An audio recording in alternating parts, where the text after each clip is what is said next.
following program may contain coarse language, violence, nudity, mature subject matter, or scenes which may not be suitable for all viewers. Viewer discretion is advised. All Hit Radio.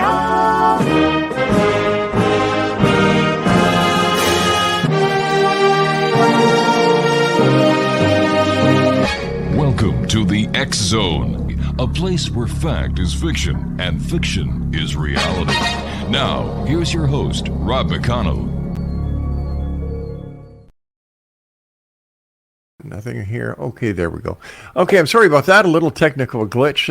My name is Rob McConnell. This is the X Zone, and we're coming to you live from our broadcast center and studios in St. Catharines, Ontario. It's a rather sad day here in Canada, the passing of Her Majesty Queen Elizabeth II earlier today at the age of 96. And now her son, Prince Charles, is now the king and our monarch here in Canada. So God save the king. Strange things are happening these days. We all can sit back and wonder why things have happened. We've got COVID, we've got homelessness, we have so many things that are going on, not to mention the political unrest, not only here in North America, but around the world. We'll be keeping an eye on these things and reporting to them as these events take place and as they continue to play a major part in most people's lives. Because of the passing of Queen Elizabeth, our show has been shortened from 10 o'clock until 1 o'clock. We're cutting off an hour due to the broadcast network affiliates that that Rob McConnell Media Company has in carrying out satellite work and network special programming due to the passing and the coverage of the passing of the Queen and the new King. So there we go. That's where we are right now. Our guest this hour is Joshua Shapiro, and I've had the pleasure of talking to Joshua many times before. And Joshua, welcome back to the X Zone. Always a great honor and pleasure to be here, Rob. Thank you for having me. Joshua, you and I go back a long way. We first started talking way back when about the crystal skulls. Yes, absolutely. I'm still very involved with the crystal skulls, but as an Aries, I have to explore many different subjects. So I've been involved in looking at other things, especially since we've had to be sitting because of what's going on with COVID and pandemics and things like that.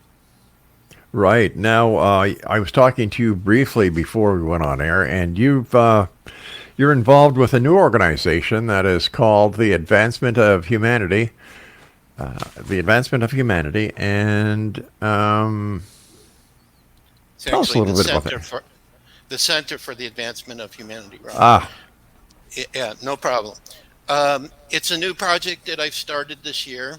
I actually talked with some friends here in the Atlanta area back in 2018 about creating a center, but we never had any resources to do it. So basically, what happened is I just kept the information. I actually woke up the day after we had the meeting and started writing what would the center be and what kinds of things we would do and so on. And I just felt inspired, I'd say March of this year, to go ahead with it, even though we still don't have all of the resources that I would like to see. Basically what we're doing right now with the center, so people get an idea of what kind of information we're going to be sharing, because it's going to be beyond crystal skulls and beyond UFOs, is we've set up a Telegram channel, and we've also set up a Rumble video channel. And we just had Gene Decode that we interviewed, so that was a very successful interview. So we're trying to present for people different information, different possibilities about what's really going on behind the scenes and where is our planet headed for the future. And I've actually had a couple of personal spiritual experiences that are guiding me on this, where I think we're going as well, which I put into one of the free ebooks. As I wrote to you, we have 6 free ebooks that we're offering to all your listeners, which we can talk about at some point. So what are some of the projects that you're going to be undertaking under your new center? Okay, so one project that we're going to begin And I don't know exactly how this is going to go, but I just turned 67 this year. I think you're a little bit older than me, if I remember. Yeah, I'm 200. I'm 212. Yeah, that's right. I remember that. So I feel like I need to share back because, I do a lot of these interviews, but I only get an hour to talk about some of the key information I'm finding. So we have a video producer, Shiros, who's living in British Columbia, and she helped me with the last 3 interviews that we did for the center, including the one with Gene Decode. So we're going to kind of break it down. I'm going to talk about all these different things I've been researching over time. I think we're going to start with some past life experiences, and we'll get into some of my experiences with crystal skulls. We're going to talk about a lot of different areas, but basically it's going to give me an opportunity to share all the information I've been collecting since my early 20s, since I started. So this is one project we have. Another thing that I'm pursuing is trying to talk with spiritual mediums or channels who are connected. I call them galactics. Other people say ETs, extraterrestrials. So we actually have on our Rumble channel already, we have one of my friends channeled a Pleiadian. We had an Arcturian. And then there's another lady we just met who channeled another extraterrestrial group called the Ponti, which she claims has a base in New Mexico that they work out of. So we're going to be continuing to do interviews with people who claim they have contact with different galactics. And also, I want to start sharing information if we can. Of course, it's going to be very controversial about what I think is really going on behind the scenes. I do not believe that our government officials or the major media, not what you're doing, Rob. Of course, you're looking at everything, and this is very, very important. But all the places that we're getting our news, I don't think they're really talking about what's happening behind the scenes in the world. So I think that this will be also a part of one of our projects to do research, interviewing people. Like we interviewed a super soldier who's connected to the secret Space Force. So she had an amazing story to tell. So it's kind of trying to bring out for people from a spiritual perspective what really is going on. Like also, I don't know if anybody's talked about on your show, Tartaria is becoming a very popular subject. I've also got involved with this advanced civilization that I think existed like only 200 years ago here on the Earth. There are some various evidence and stories for that. So we're going to be covering all these kind of different things, and then we just let people decide for themselves. Because like with Tartaria, for myself, it was very difficult for me to accept, but I started looking at it and reading about it and looking at the evidence and everything. And it takes somebody through, a shift of how do I perceive the world that I live in. So I think this is going to be projects we're going to help to maybe a different history that actually happened on our planet. What kind of evidence are you talking about? Related to Tartaria? Yeah. For me, the first evidence that I saw that really convinced me was we have all these buildings that exist in our world. I would use the Taj Mahal and the Arc of Triumph in Paris as 2 examples. Very sophisticated buildings that we are given a story through, let's say, historically. Well, this is how they were built and so on. Right. And they're very advanced structures. And I cannot see people in the 1600s, 1800s with no advanced technologies like we have today being able to put together these type of things. Now, the stories told about these kind of buildings is that they were actually involved in a free energy system, which the Tartarians had. And, whoever it was that wiped them out, it was like they keep the experts. I'm not an expert, but the experts who study this say there was some kind of flood that hit the entire planet, like Noah's flood, that the buildings were left. And I've actually seen pictures, too, of huge cities in Europe, like in the 1860s and 1870s, where there's not one single person walking around. All there is are the buildings. And then all of a sudden we had all these, they call them foundlings, orphans, that started coming into these cities in order to repopulate them. So it's a very interesting story. But to me, it's these advanced buildings that still exist. The star forts also is another type of building. Like they have some of these in Holland where it actually looks like a star pattern, but it's very advanced design. I think when we went to St. Augustine in Florida, the fort that they have there, it may be another example of one of these star forts that are built. So it's the buildings, plus also there are many buildings in the world, which doesn't make any sense, where the floor that's on the ground, it has a window, which is half in the ground and half above the ground. So Mm-hmm. what they're talking about is if the world had this great flood and all the buildings were flooded, they call it the mud flood, then they're actually finding not only many buildings with this situation, but also many floors under existing buildings that are covered by mud. So this is another possibility of it.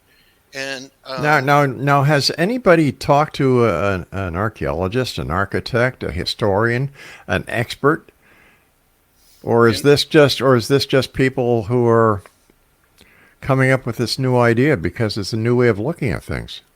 no, I think there is in one of the books I read, there was a person in Russia who's considered to be kind of a historical expert. And he was saying that there's many holes in history. Like one of the examples he Mm-hmm. gave is different monarchies in different countries. You know, you have your king and queen, Yeah. and they've been around for. He said if you look at the stories, like if you look at the monarchs in England, you look at the monarchs in Denmark or Germany or France, it's almost like they're having the exact same history and story. They're just changing the names of the people. And so in the book, he presented cases for that. So All that right, this is a Russian, but what has a scholar in the United States or Canada said about this theory? who said about this theory? Experts here? Yeah, Okay, so the challenge with this is, you know that I look at controversial things. sure. You challenge me on crystal skulls, on Yeah, UFO, and the whole thing. right, This yeah. is another one of those subjects.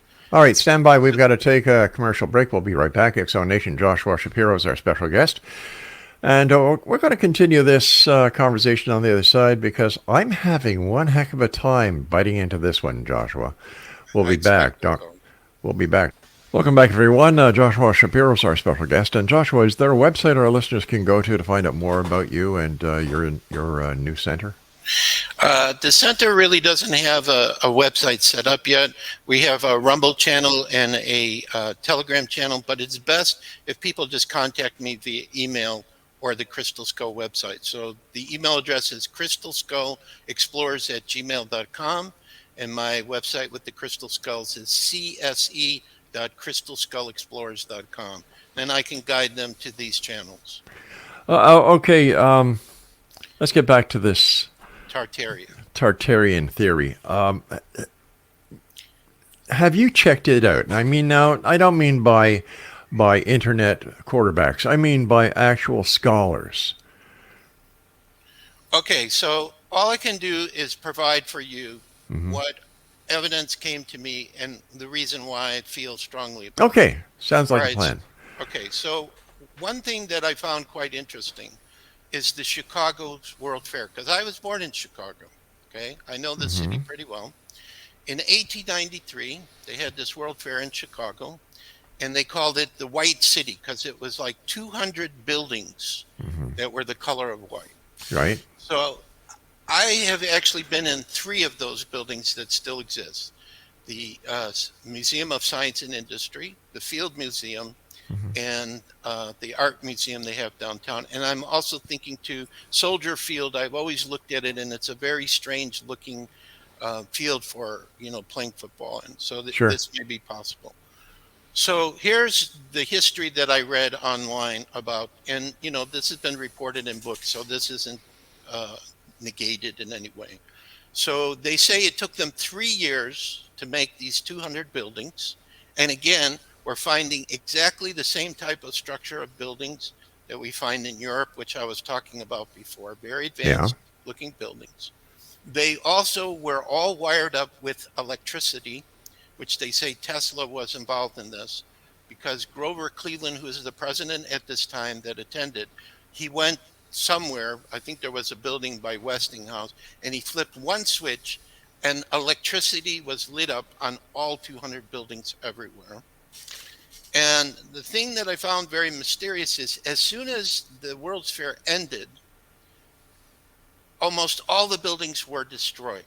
which to me doesn't make any sense because these were beautiful, advanced buildings, very well designed, beautiful architecture. Right. But they destroyed purportedly 197 of these 200 buildings. Right. And only those 3 were left. There also is reported a walkway, electric walkway that people could walk on, like we have now with escalators. Yeah.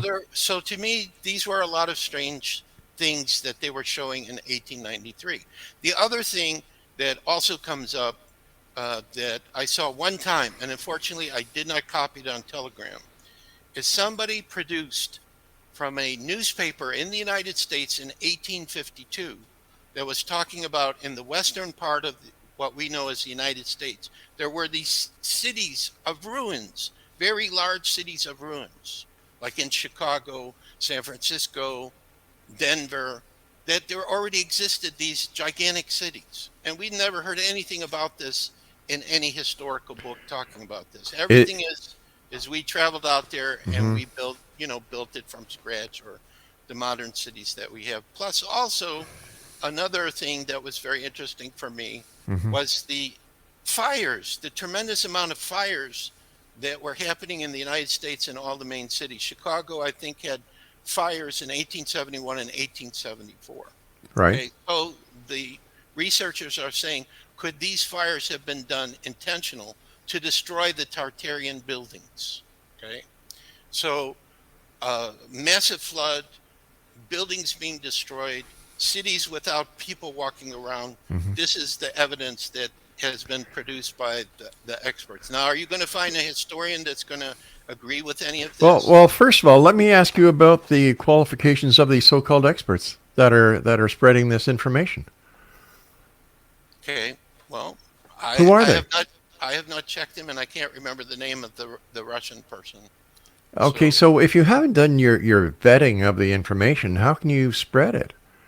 Well, I share it because it doesn't make any sense to me based on these things that I'm talking to you about. These advanced buildings that, like the Arc of Triumph in Paris, a very advanced structure done in the early 1800s when they had no tools to make it. Whoa. What do you mean they didn't have tools to make it? They didn't have the advanced tools we have today to make these kind of buildings. So that doesn't mean they couldn't build them, Joshua. Well, look at the cathedrals, Westminster Abbey.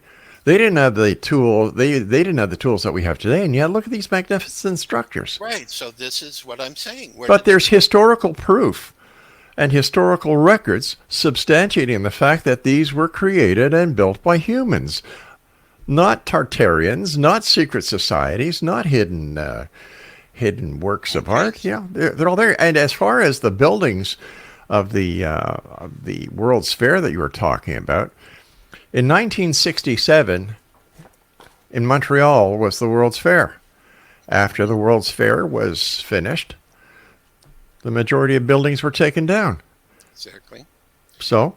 But we're looking at the structure of the building. So what we have to do, Rob, as we always do when I come on, is we have to agree to disagree.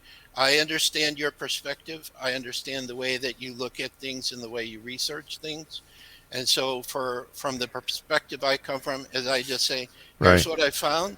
Okay. People have to decide for themselves. Check it out. There are many channels on Telegram. I understand. Please, we've given enough ads for your Rumble and your Telegram channel, and I don't want to be cruel, but to come up with a hypothesis based on one book that has no vetting done to know who this person is, what their qualifications are, how can you? I find it ludicrous that you can actually, or anyone, not just you, anyone can come forward and say, man, this has got to be real, based on the book of one person, because it doesn't make sense. I understand your perspective. So we come to this point all the time when we talk. It's the same with the crystal skulls. If I tell you I have these experiences, how can I prove them? They're my personal experiences. If I tell you other people that we talk to have similar experiences, that can't prove what they're telling me either. I have to either trust them or I don't trust them. Sure. So This is another subject, and this is why we have the center, is because I plan to do exactly what you're talking about, to go in depth, to really research it and work on it a lot more. It's a subject that's caught my interest, and my feeling and intuition is there's something here to be looked at, so that's the reason why I bring it up. But whether I can prove all of these things that I'm telling you, I cannot. But I'm suggesting it as a subject for study. Now, if it does turn out that there is some truth to this matter, then it means that we have to start to consider that maybe the history that we have been taught in school, that there may be problems with it. We already know that there are problems with it. For example, Christopher Columbus did not discover America. We know that. You know, we know certain fallacies in history for one reason or another that slipped through the cracks. But when it comes to, you know, major things that we're discussing here tonight, I'm not saying that the Christopher Columbus not discovering America wasn't a big lie. It was. I mean, we have the same problem with the extraterrestrials too. You know, the people will say, "Where is your proof?" "Oh, I saw a UFO in the sky." That's not proof. We can't accept that. You got to prove it. So this is the major challenge that I see that we have right now on almost every level of life. Is even with are we allowed to talk about the pandemic? Sure, why not? Okay.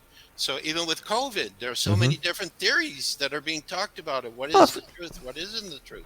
Sure, we'll always have these different things. You know, you've got the people who were talking about the vaccinations, the controversy on that.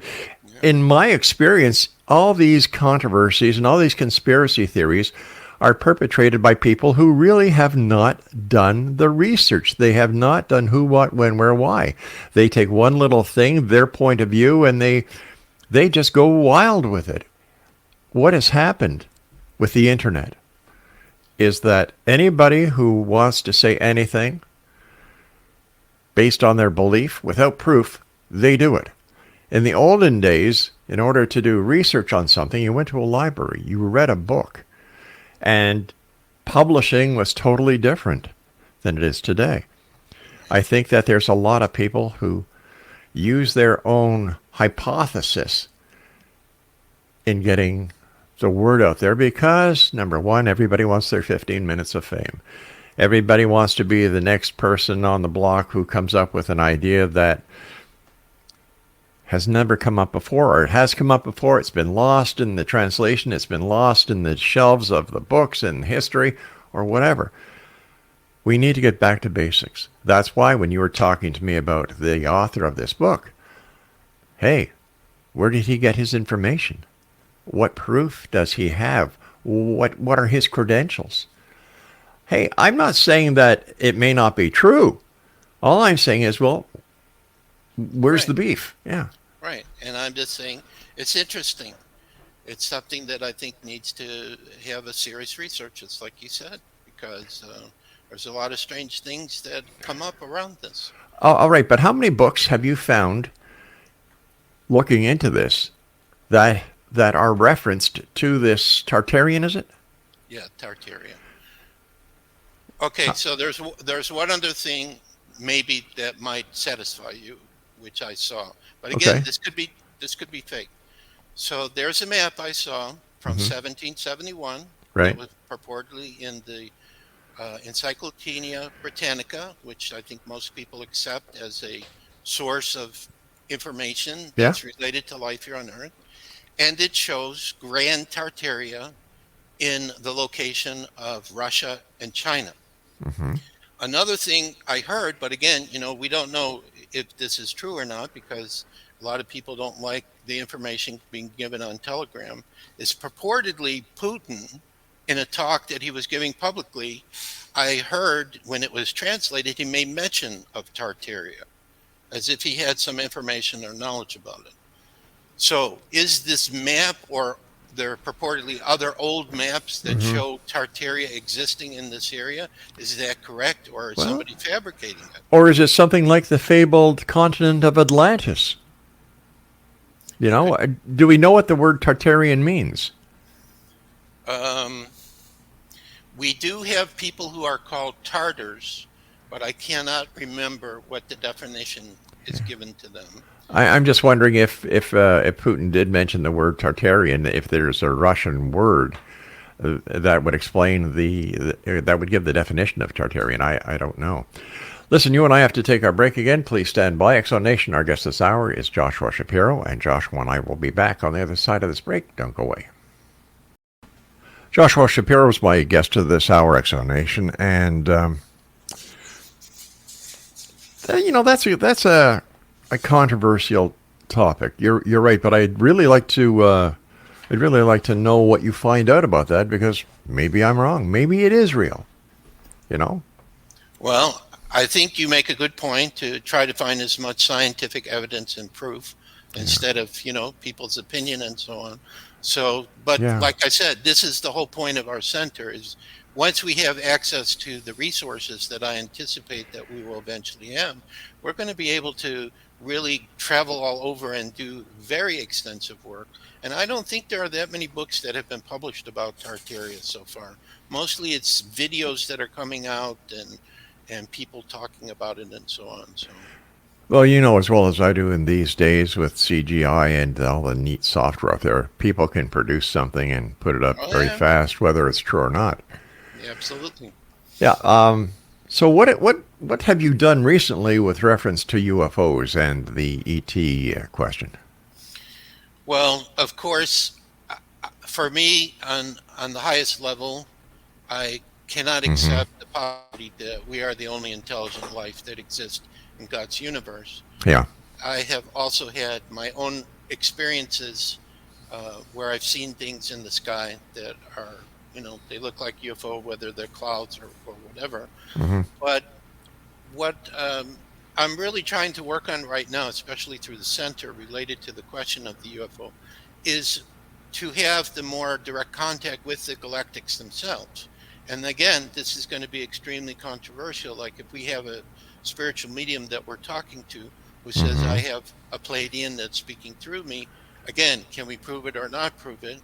So my job is to just collect information and see if let's say one person who's speaking for the Pleiadians and there's another one speaking, are they talking about the same kind of information?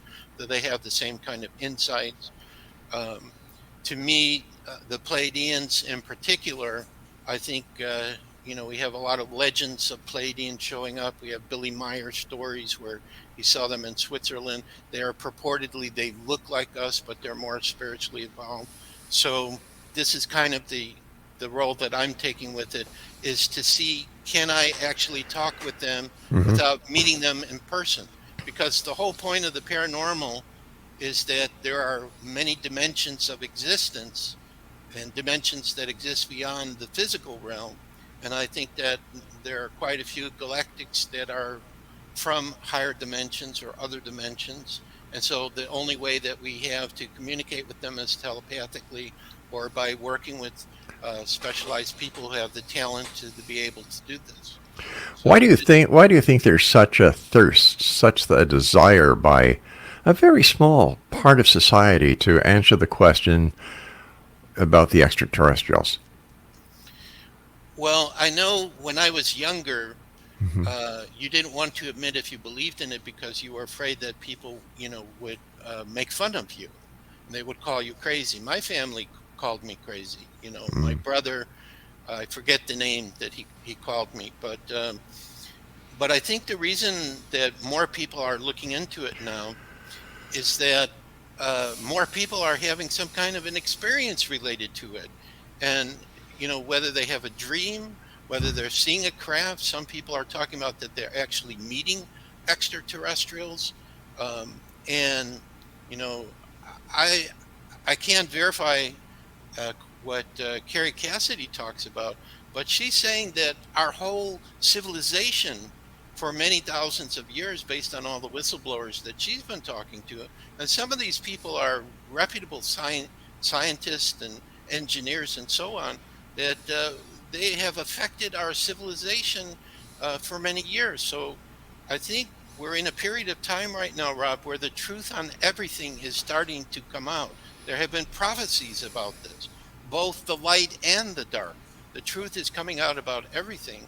And if these, I call them galactics, really have been involved in the evolution of humanity in some way, and I think that this may be part of the reason why a lot more people are wanting to look at it, is they're starting to realize there's too many people who are telling stories or having experiences. There's got to be something to it. I want to know what the truth is about it. And could it be the Santa Claus factor? I don't understand what you mean by that. Can you explain that? Sure. A lot of people believe in Santa Claus, but he's not real. Right. No, I don't believe that it has to do with that. Okay. I think that we definitely are having contact with other beings. I mean, it's the same thing. I think you mentioned about Hollow Earth, or maybe it was the other show I did today. No, I don't buy that either. Right. Well, that's another place where people talk about that they may have their bases. But what do all these people have in common? You know, what's the common thread? For so many people to believe or talk about so many off-the-wall topics, these people must have something in common. Is it because they want answers to a question that they've heard? Are they seeking the truth, or are they just perpetrating and helping this fantasy continue? No, I think what it is it's a link to the spiritual essence of who we are. The possibility of other life and other places, other dimension, other worlds. The connection that we have with everything is spiritual. And most of the people, now this is just for me, that I meet who have an interest in extraterrestrials or UFO or whatever, they also seem to be very spiritual, that they've had their own spiritual experiences, they're following a spiritual path. And if they believe in spirit, it means they believe that the essence of who we are is a spiritual being who is immortal, and that we're incarnating here on Earth to have experiences. Okay, that's one way of looking at it. But the other side of spirituality, that is within the organized religious philosophies, is totally different. For example, God created the heavens and the earth. God created mankind and womankind. So why do you think that there are all these different ways of looking at spirituality? I think there are many different ways because the people who are on a spiritual path are experiencing other aspects of the reality of Earth that cannot be perceived through the physical senses. Okay. All right, because if we only look at reality being perceived by the physical senses, I read this one report that says we're only seeing 1% of the reality that exists on this Earth through our physical senses. Whether that's true or not, I don't know. But I do believe that because I have contact with spirits. I have contact with galactic beings that are talking to me telepathically. I feel them around me, but I cannot see them. I cannot touch them. But there's someone there. It's the same thing I tried to describe to you with crystal skulls. There's some kind of living consciousness that's communicating through the skulls. Or using it as a conduit. Or is it something within you that is creating this connection, this conduit, that it has nothing to do with an outside force? It's all within you. Well, ultimately, from the highest level of the spirituality, I understand you're correct. Everything is God. Everything that exists on every level is God. So it is, therefore, would be an aspect of ourselves that we're communicating with. But our perception, because we're individuals, I see you as separate from me. But on a spiritual level, we're brothers. We're family. Okay. But on a physical level, we're different people. We have different experiences. I mean, it's obvious to the people listening to us. We have totally different views on how we look at things, but we always honor each other. We're friends. We're brothers. Yes, we are. That's why we talk all the time. So I think what it is that it's this perspective of only looking at it from the physical perspective. I think there are scientists who are looking at the paranormal and actually have developed some devices, but I'm not a scientist, so I don't know what they've developed. But I sense that they have some kind of equipment and devices they have, which is showing them that there are these other realms of reality that exist. But it's based on energy and vibration. Okay, so help me understand this. The extraterrestrials that you communicate with and others communicate with, in your opinion or in your belief, are they the creators of modern day humanity? I would say, based on my experiences and the information that's resonated for me, that they have been involved in our evolution, but they are not our creators. Okay. In other words, there is a creator, there is a God, right, that is the source of all things. But they could have visited here and influenced the life that existed on the earth that eventually created humanity as we know it. That's a possibility. So are they keeping an eye on us? Are they helping us with our evolution as we progress from where we are today to where we're going to be in the future? It's my opinion, yes. It's almost like they're angels watching over us, especially if we are, as I forget the name of the movie I saw where they said humanity was their children. It was fictional. Right. If we are somehow like their children, that they were involved in the creation of us, yes, as parents, they would be very concerned and watching over us. Now, but as parents, they can't be proud of us. Well, this is what I believe as a spiritual person from the perspective of Creator. Creator gave us free will. Okay. Now, a lot of people are not happy with what's going on in our planet right now. I mean, you talked about that, and I think many people see this. So is this just a creation of humanity? Do we have to get ourselves out of it? Will we never have any extra help, from angels or more spiritually advanced beings to help us? My opinion is, and there's no way I can prove this, I think that there are certain galactics who do not honor us, who are using this planet for their own purposes. And there are many stories that talk about this. I don't know if abductions are connected or the Greys or whatever you want to talk about. But I believe that they're breaking God's law, that they're interfering in our free will. And I think, therefore, if there is that type of galactic or extraterrestrial interfering, that there are loving ones who say we need to come and help humanity, because there's these beings that are trying to totally almost get rid of us in a sense, take over the planet. So, are those science fiction stories, just stories, or is there actually basis of fact? Do the whistleblowers who've been involved with the secret projects connected to this know about these things? So I think all these kind of things are coming out. And one other thing I would say, which I can't prove, it's my intuition. The Earth is a very important part for the entire universe. I think we have a lot of beings that are watching what's happening here and somehow have an almost vested interest in the result, especially that our world, and this is what I believe, is eventually going to see total peace and harmony. I do not believe that all this chaos that's going on is going to continue and it's going to get worse. And I'll go out on a limb, and I believe what I've read, that the passing of the Queen is highly, highly significant.